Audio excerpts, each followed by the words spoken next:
Bonjour Vivien.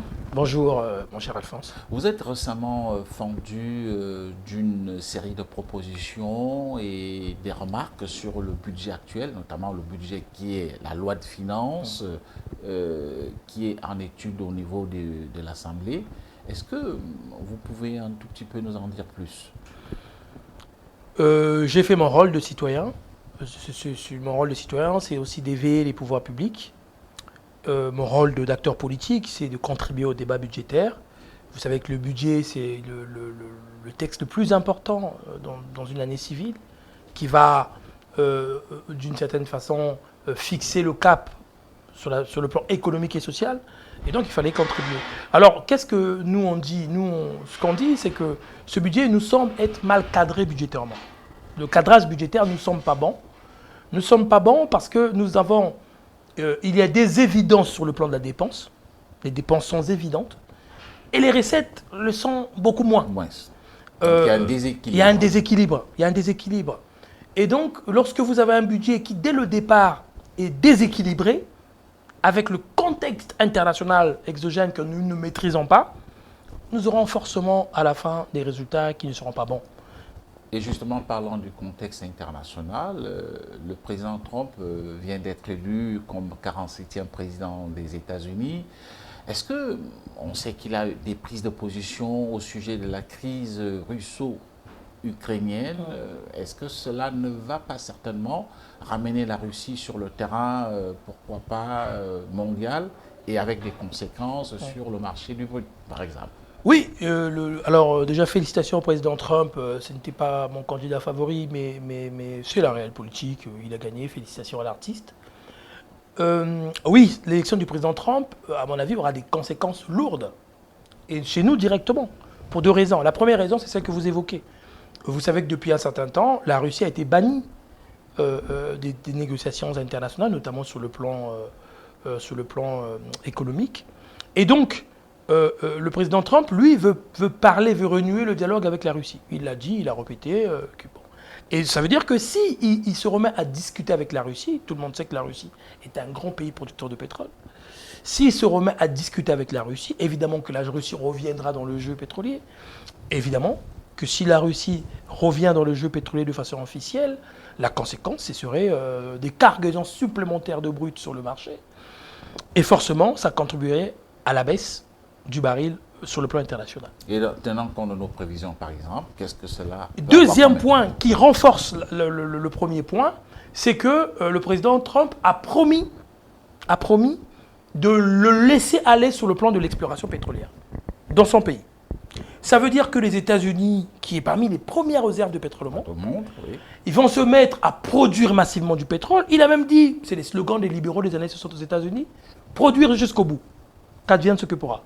Il a dit, l'écologie, on verra plus tard les conséquences. Donc ils vont se mettre à produire. Ce pétrole américain va arriver aussi sur le marché. Il est de meilleure qualité. Avec le pétrole russe également. Avec le pétrole russe, qui sont de meilleure qualité que le nôtre. Ça voudrait dire que nous allons nous retrouver avec un baril de pétrole qui baissera sur le marché. Donc moins que ce qui a été prévu. Moins que ce qui a été prévu. Dans le budget actuel, le baril est estimé à 75 $. 75 $ me paraissait déjà très optimiste au vu du marché international. Avec l'élection du président Trump, 75 $ devient très optimiste. Et donc, le danger, je vous rappelle quand même que le pétrole, dans le budget actuel, c'est 55% de recettes. 55%. 55% à 75 $. Ça veut dire que si on se retrouve avec un baril, ce qui me semble plus... En deçà de 75. En 275, il me semble qu'on sera autour de 50-55. Et là encore, si on reste optimiste, si on est à 55 $, c'est la catastrophe. Ça va donc davantage creuser le déséquilibre en termes de recettes et de dépenses. Ça Alors, veut dire que... prenons justement des cas. Comment comprenez-vous, puisque vous l'avez relevé dans votre étude comparative, qu'en 2024, par exemple, le budget de la primature ou du ministère de la Défense était dans une proportion acceptable. Mais on constate qu'il y a une hypertrophie, n'est-ce pas, du budget de certains ministères, notamment aussi de la primature. La primature aujourd'hui va avoir un budget au-delà de 10 milliards de francs CFA par rapport à 2024. Comment expliquez-vous cette hypertrophie, n'est-ce pas, des dépenses de l'État dans un contexte, n'est-ce pas, d'assèchement financier? Alphonse Ndongo, c'est incroyable. C'est incroyable. Quelle réponse je peux vous donner honnêtement? La primature, c'est la coordination de l'action gouvernementale. Le Premier ministre est un manager. Les services de la primature ne font que du management. Pourquoi augmenter leur budget de plus de 50%? C'est beaucoup plus que ça d'ailleurs. Pour quelle raison? Plus de 10 milliards dans un pays en tension budgétaire. Je suis incapable de vous expliquer. Et je vous avoue que j'ai parlé avec des gens de la primature qui eux-mêmes ne comprennent pas. Le ministère de la Défense aussi? Quant au ministère de la Défense, c'est encore plus incroyable, pour une raison très simple. C'est que le ministère de la Défense, avant, c'était aussi la gendarmerie. Aujourd'hui, ils ont perdu la gendarmerie qui a été au profit du ministère de l'Intérieur. Ouais. Mais leur budget augmente. On aurait pu penser que ce réajustement structurel allait conduire à une baisse, mécaniquement, à une baisse du budget du ministère de la Défense. Or, ce budget augmente encore. Alors, ça veut dire que l'organisation ou la réorganisation de l'État ne se fait pas sous l'angle du souci budgétaire ou de l'efficacité budgétaire. Ça me fait même douter sur la perspective éventuellement de, même si on réduisait les ministères, on aurait toujours des budgets aussi importants. C'est-à-dire qu'on ne tient pas compte de l'économie en réalité. On fait des choix administratifs sans tenir compte des réalités économiques. Mais vous savez, M. Ndongo, le problème avec l'économie, c'est que quand vous avez des dettes, vous les payez. Vous les payez toujours. Et cash. Alors, parlons justement de la fiscalité, puisque vous effleurez la question. Vous avez une stratégie qui, pour vous, pourrait faire que l'on essaie d'optimiser, n'est-ce pas, le recouvrement au niveau de la fiscalité. Est-ce que vous pouvez nous en dire davantage? Ce dont je crois, c'est qu'il faut toujours jouer avec intelligence avec l'outil fiscal. Arthur Laffer disait que trop d'impôts tue l'impôt. Vous connaissez la fameuse courbe. Plus vous avez des impôts, moins les gens payent. Donc c'est un outil qu'il faut utiliser avec délicatesse. Parce que ça peut conduire à tuer l'investissement, ça peut conduire à décourager les acteurs économiques. Donc il faut faire attention. Une fois que vous faites ce constat, Alphonse Ndongo, vous devez faire attention à créer des nouvelles taxes. Ce qui vous reste à faire, c'est de vous dire, bon, nous avons quelque chose qui ne marche pas. Parce que je tiens quand même à rappeler que nous sommes au Congo autour de même pas 10% de pression fiscale. Donc, ça reste raisonnable en réalité. Puisque le taux de pression fiscale maximale est estimé autour de 17%. Donc, ça reste raisonnable. Mais la question, c'est est-ce que l'économie congolaise peut supporter un taux de pression plus élevé que 10%? C'est la question. Donc, nous, ce qu'on propose, c'est de ne pas empiler des taxes supplémentaires, quitte à rajouter l'incivisme fiscal.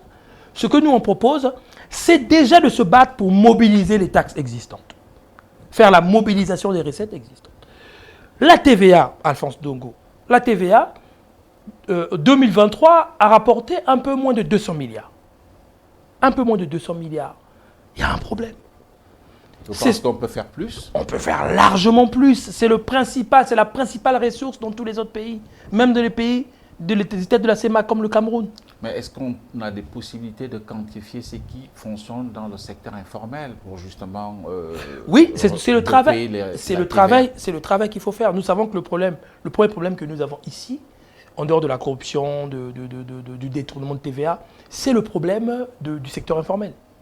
Nous avons une économie qui est assise sur le secteur informel. C'est ça la vraie économie. Le reste, c'est une économie rentière. C'est la rente, notamment du pétrole. Et comment on fait pour fiscaliser, notamment la TVA, sur le secteur informel?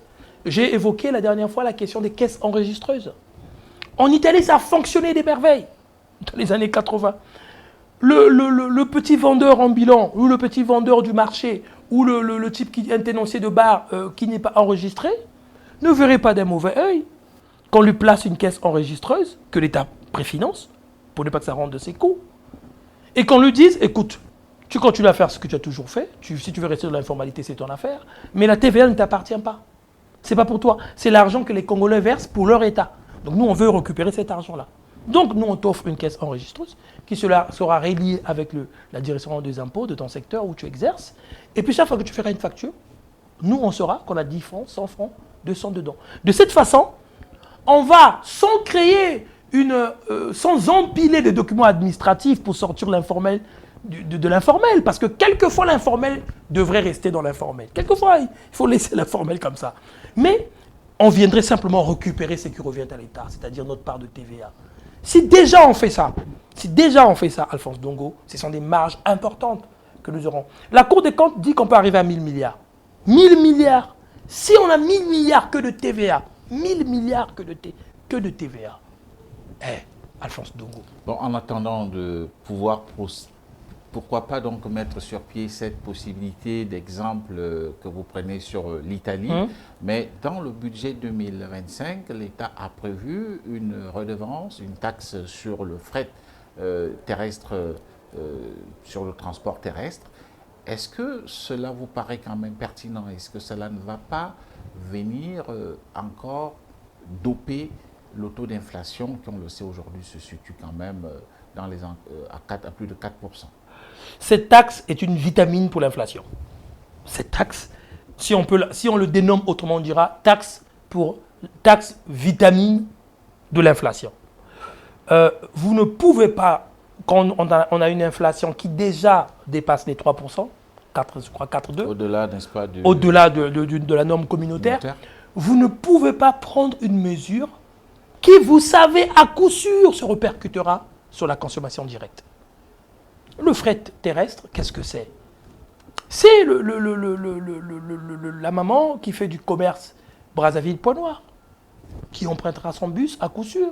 Et donc, et qui va se heurter, n'est-ce pas, au péage. Au péage, aux 7 péages déjà existants, plus le coût du fret terrestre qui se répercutera in fine sur ces produits de transport. Et donc, quel répercutera 60 000 francs. 60 000 francs. 60 000 francs. Je rappelle à toute fin utile que cette taxe au Cameroun coûte 5 000 francs CFA. Exactement. Et on pourrait continuer à faire des comparaisons que les péages au Cameroun dépassent rarement les 2 000 francs.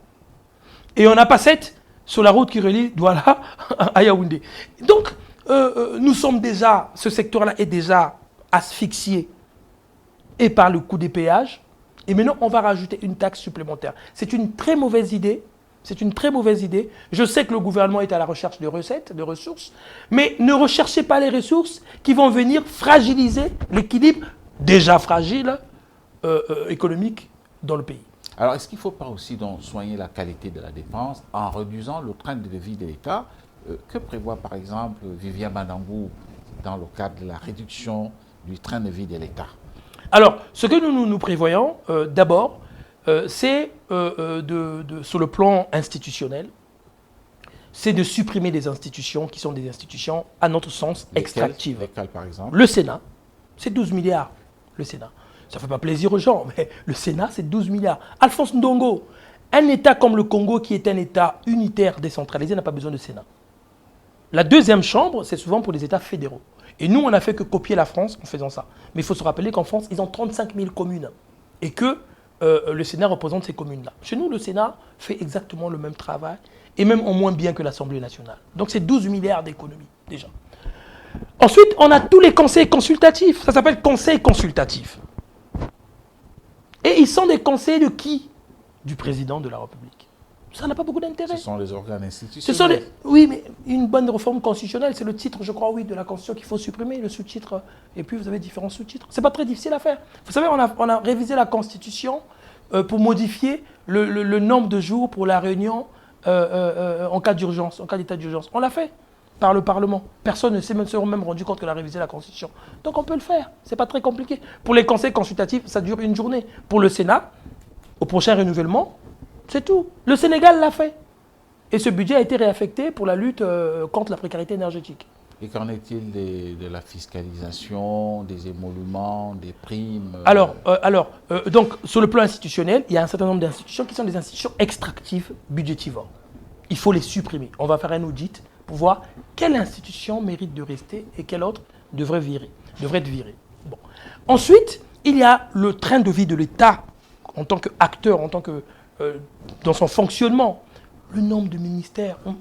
On a toujours des ministères qui posent des questions. Pensez-vous qu'aujourd'hui, il faut encore séparer le ministère de l'éducation secondaire et le ministère de l'enseignement supérieur? Ça peut aller ensemble. dans notre pays. Il faut se rappeler que nous sommes 5 millions d'habitants avec 2 universités. Donc le ministre de l'Éducation nationale peut s'occuper de 2 universités. Enfin, ce n'est pas encore des choses très très compliquées. Ça permettrait aussi de faire des économies. Nous avons des ministères aujourd'hui qui posent des problèmes. Le ministère des Mines.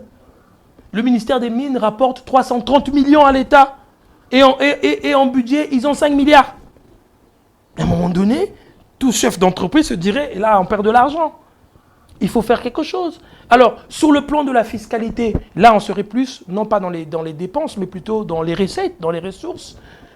Il faut que l'affaire de l'application de la fiscalisation des émolument et des indemnités de responsables politiques, primes, indemnités, il faut que l'État, que le gouvernement nous mette en place un mécanisme clair pour savoir ça va où. Est-ce que ça rentre dans le cadre de l'IRPP, dans ce que l'on pourrait appeler les BNC, les bénéfices non commerciaux? Est-ce que c'est là-bas qu'on va le loger? Il me semble que c'est l'endroit, parce que vous savez, c'est la catégorie fourre-tout. Mais il y a beaucoup d'autres choses, Alphonse Ndongo, les écoles privées. Les écoles privées. Vous devrez désormais payer l'impôt, c'est ça? Ils devraient payer. Les églises.